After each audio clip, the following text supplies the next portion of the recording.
There's a new medicine. It might help my problem. Problem is, no one has ever taken this medicine before. It could help, but it could harm. Help or harm could depend a lot on the dose.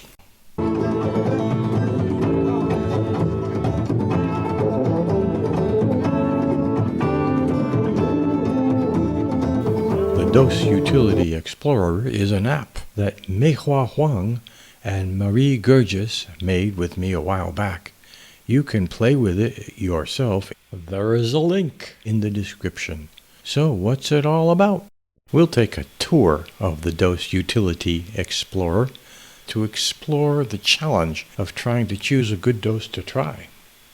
We'll touch on individual feelings of hope and fear, the hope that the medicine will give you a good response, and the fear that it will give you some bad toxic outcome. The key ideas are going to be average utility, dose thresholds based on pharmacokinetics and pharmacodynamics, and what do you do when you're missing a lot of important information based on A decision support framework called Bayesian statistics. Thomas Bayes, that guy. Nonconformist reverend from the 1700s who was still revolutionizing computer science, statistics, data analysis, and much more. There's a link explaining all the details up here, but you won't need all that to understand this video or to get some fun use from the app. New medicines have to be tested in people. Imagine how it feels to be the first person ever to get a brand new medicine. Will it work? Is the dose high enough? Is it safe? What if the dose is too high?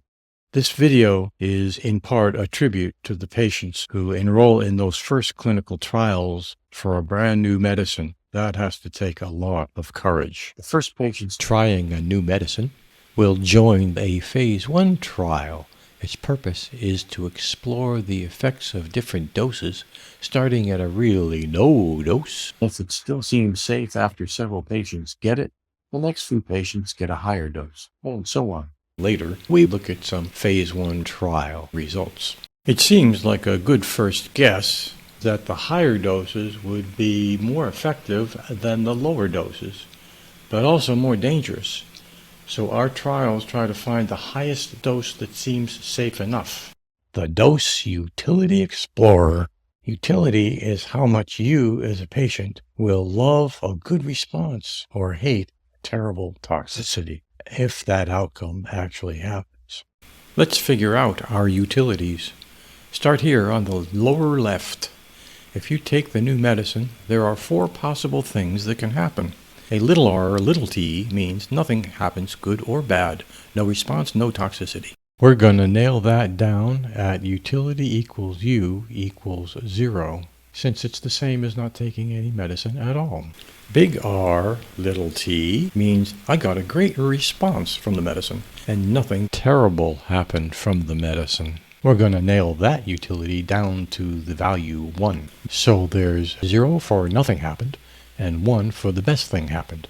With those 2 reference points, the other 2 outcomes are where different people may express different feelings. A big T, little r, means only the toxicity, only the bad thing happened, no good thing happened. That's worse than nothing, so it'll get a negative utility. If the utility equals -1 for getting only the toxicity, its badness is just as bad as the goodness of getting a big R response with no toxicity. But that's a matter of personal feeling. One person might set that utility to -2. Another person might set that utility to -0.5 instead. The 4th outcome is, if both a good response and a bad toxicity happen, big R, big T, then people can have different attitudes. Click on these buttons, additive, cautious, aggressive, for some alternatives. So different people might have a different utility for big R, big T. It's up to you. We are shoveling under the rug questions of degree or gradation. Maybe some good responses are better than others. Some bad toxicities are worse than others. Yup, that's true, but things are confusing enough, so we're going to keep it to big R, big T, little t. Don't confuse cautious with pessimistic or aggressive with optimistic. These utilities represent only how a person feels about each of the 4 events if it happens, not how likely it is. But suppose that before we take the medicine, we know the probability for each of the 4 outcomes. Then we could get the average of the utilities for the 4 outcomes, taking into account the possible good and bad outcomes. That average utility is sometimes called expected utility. We're going to use letters capital E, capital U to represent expected utility, EU. And here it is at the top left. So if you had those probabilities for each dose, you could trace out the EU curve, the expected utility curve, and pick a dose with the highest expected utility. This is a fantasy. Honestly, where will those probabilities come from? Bear with me. The idea is that each individual has 2 dose thresholds in their biology. Take a look at the top right. It's a contour plot of the thresholds. Both axes are the doses. One is the minimum dose for getting a big R good response outcome. The other is the minimum dose for getting a big T bad outcome. A particular dose divides the region into 4 parts for the 4 combinations of outcomes. By these 2 lines, if you, the patient, have your response threshold less than the dose to the left of the vertical green line, then you get a good response.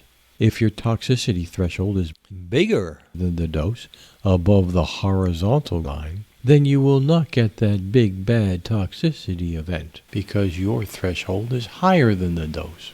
So if you are in the upper left quadrant, then you get exactly what you want. Big R, little t. Response only, no trouble. Great! Just pick a dose which is bigger than the R threshold and smaller than the T threshold. If our patient happened to be somewhere above that diagonal line, then there would be a range of doses that would do the job. That's indicated by this black line along the diagonal or the gray shaded rectangles between 100 and 215. That's the therapeutic window for this guy. Pick a dose. Does your therapeutic window include that dose? Are you up there in the sweet spot in the upper left? The chance is the volume underneath the contours up there. The probabilities of the 4 combination outcomes are the volumes under the regions in each of the quadrants. They change as the dose changes. Click on the graph and you change the dose. The lines move. The probabilities change. We want to grab as much probability into the big R little t quadrant as possible. Of course, sadly, we don't know these thresholds for you, the patient. But let's fantasize that at least we do know how these pairs of thresholds are distributed across people like you. In real life, we actually know nothing about this, but bear with me. Oh, didn't I already say that? Now for the payoff, combining the biology from the thresholds with the personal utilities that describe a person's values. We combine the 4 probabilities with the 4 utility values. Do this for all the doses and you have the entire expected utility curve. Then you can grab maximizer, the best dose, because different people have different utilities for the 4 outcomes. A person's best dose will show up only in the utility plot. It happens that for the utility function, which is additive, 147 is the best dose. 147 what, you ask? A good question. Well, it could be 147 atoms, or it could be 147 gallons. The choice, my friend, is yours. It's a whimsical example. We can turn on the visibility of the big R little t probability curve, and guess what you see? The highest of big R little t is also at 147. That same dose is the best for making big R little t happen, our sweet spot. Now that's just a coincidence. This example just got lucky. Change your utility and the probabilities don't change, of course. but the best dose changes. Change your utility to the cautious one, and all of a sudden the best dose has dropped to 100. For that person, 147 is too much risk of getting a big T with the big R.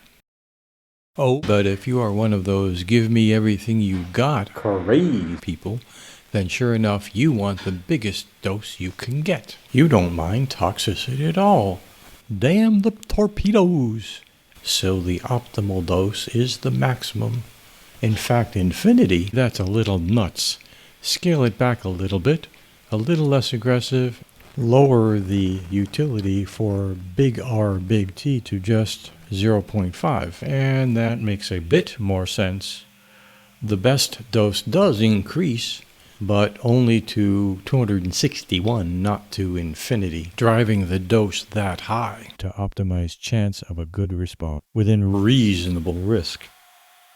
But here is a curious thing. Suppose you, the patient, would really be bummed out if you got a toxicity but didn't get a big R response. Well, turn the utility for little r big T all the way down. Something strange happens. The expected utility goes down, then goes up again. All these changes are just from changing your personal preferences. The probabilities haven't changed at all. But wait, folks. Speaking of being bummed out, suppose that some people would have had a response, but they got a big T toxicity first, converting big R, big T outcomes into little r, big T outcomes. Maybe the toxicity prevented the medicine from continuing long enough to get a full response. Call that response-limiting toxicity. What is its effect? Set this parameter to a little number to 1/10 of a log. Then the contour shows almost all possible big R, big T events have now become little r, big T. Now a patient's utility value for big R, big T hardly matters, since our utility buttons differ only in the utility of big R, big T. The differences between them almost go away. And here's another coincidence. Let's return to the additive utility choice. Turn on the T curve. You see that at 147 the probability is about 1/3. There's been a folk tale in cancer research that you aim for a toxicity probability of 1/3, pretending that 1/3 is an acceptable risk, driving the dose that high to optimize chance of a good response within reasonable risk. That the best dose happens just as the toxicity probability hits 1/3, that's just another coincidence. Here, the utility choice is additive. Changing the utility choice doesn't affect the probabilities, of course, so the best dose for big R, little t is the same, but the highest expected utility, EU, is no longer at the same dose. If instead the person has a cautious or aggressive utility choice, the rule of thumb fails.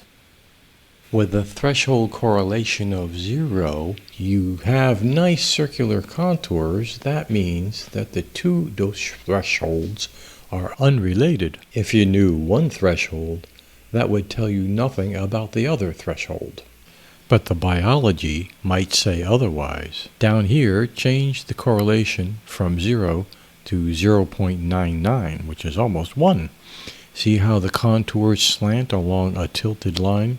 That's because the two thresholds are strongly correlated. In a little while, we'll talk about how the biology can make that happen. It surprised me to find that although the probability of big R, little t decreased for the additive utility, the expected utility curve was maximized at exactly the same dose, even though the probability of big R, little t has dropped. In fact, the expected utility is the same because the little r, big T probability decreased also from 0.06 to 0. This is if the utility setting is additive. If instead the person has a cautious utility choice, then the best dose decreases a bit from 100 for a correlation of 0 to 83 for a correlation of 0.99. And the best expected utility decreases a bit. Let's dive deeper. What could govern the variability in these thresholds? What could govern whether the correlation between the thresholds is large or small? People could vary in mechanisms that determine the R response, but don't affect the T outcome. Call that variation pharmacodynamics for response, or PD for R, and vice versa, a mechanism that only affects the T outcome. Call that variation pharmacodynamics of toxicity, or PD for T. But there can also be mechanisms that affect both thresholds without directly affecting PD for R and PD for T. Anything that affects what happens to the drug concentration in the bloodstream or the target organs will affect the amount of drug seen by all parts of the body, including those where the R response event happens and those where the T toxicity event happens.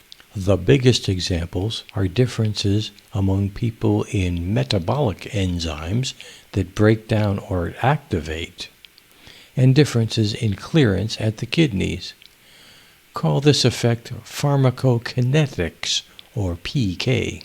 When the variation in the PK is a lot higher than the variation in the two PD processes, one for R, one for T, then the two thresholds are strongly correlated. Just like the example that we looked at a minute ago with correlation of 0.99. But it can happen in a different way. Sometimes there is a subgroup of people whose PK pharmacokinetics is much more active than others. An example might look like this. For some drugs, there are distinct groups of people differing a lot in their rate of activation or clearance. Genes, diet, and other factors can cause that. You could be in either group 1 or group 2. Now watch what happens as the dose changes. As the dose rises from just below each group blob to just above it, the expected utility jumps from 0, then back down again, as the upper left quadrant, big R little t, scoops up the group and then leaves it behind. With two groups like this, an individual's utilities make a big difference. Compare expected utility curve for different utilities. Wildly different curves, wildly different optimal doses. Too bad we don't know anything about those thresholds. In this example, without knowing the thresholds, the best that you can do is the dose that happens to be best for group 2. The half of people that are in group 2 get the perfect outcome. So the expected utility equals 0.5 with a dose of 147.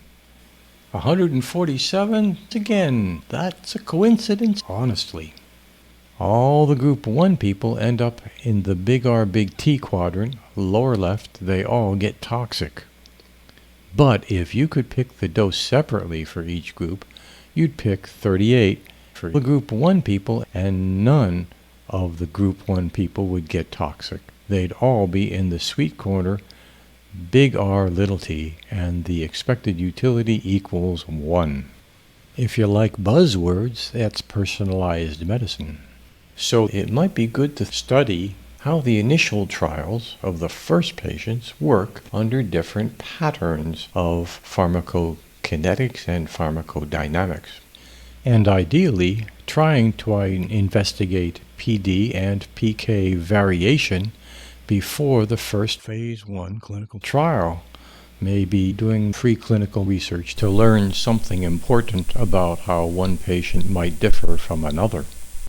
It's time to explore all these ideas in the context of phase 1 clinical trials where the first patients are recipients of the new medicine. Let's go ahead and click on that button and see what happens. Here is the result of a phase 1 clinical trial when the new drug has these contours. It's called the 3x3 design. It's been around for about 80 years. It's been superseded by better types of phase 1 trials, or at least fancier ones, still widely in use. So we'll stick with it here. The package for Dose Utility Explorer has functions for exact and simulated 3+3 phase 1 outcomes. That's where these results come from. How does it work? Give the very first lowest dose to 3 patients, and blah, blah, blah complications.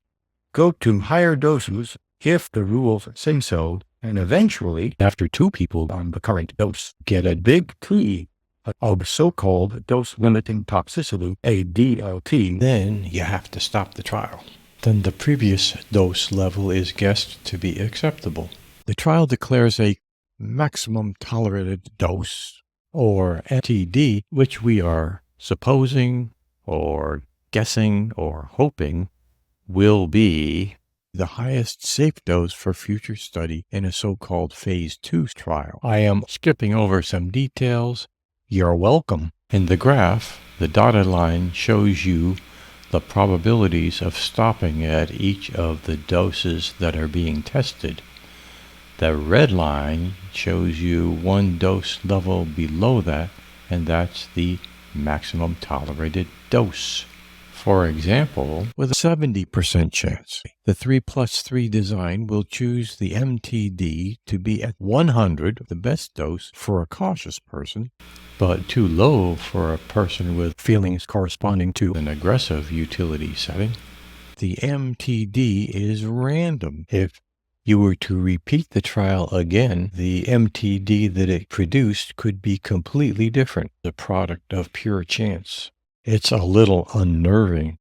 What happens if you change the patient's utility values, their opinions about hope and fear? Absolutely nothing. It doesn't change this graph at all, because phase 1 clinical trials are run with absolutely no input from the patients and their hopes and fears. But the patients on the trial, they get their big R, big T, little t outcomes, and each one of them has their personal experience. Well, how about the patients? How do they experience life on the phase 1 trial? This table shows you how those total or average utilities differ for these different groups of people. If they are all additive patients, all cautious, all aggressive, all crazy, but we're also averaging over all possible repetitions of the trial. Remember, we don't know the future of the clinical trial, which is random.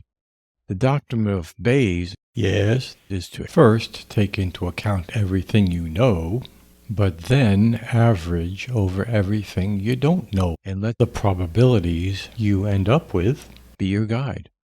It's a beautiful idea and very useful often, but absurdly impractical here, because we start out knowing almost nothing about those pesky thresholds. We don't know that contour plot. We don't know much, if anything, about the PK process, pharmacokinetics, how it varies among patients, or how the 2 pharmacodynamic processes vary either.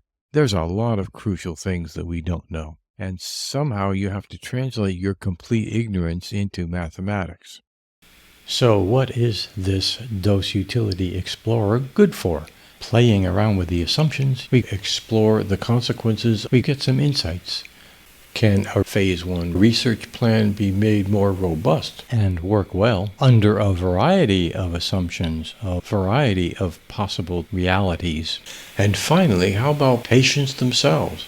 Is there a way that they can participate more actively in their clinical trials, utilizing their life circumstances and what's important to them, their level of fear being harmed by the new drug, or their hope for being helped by the new drug?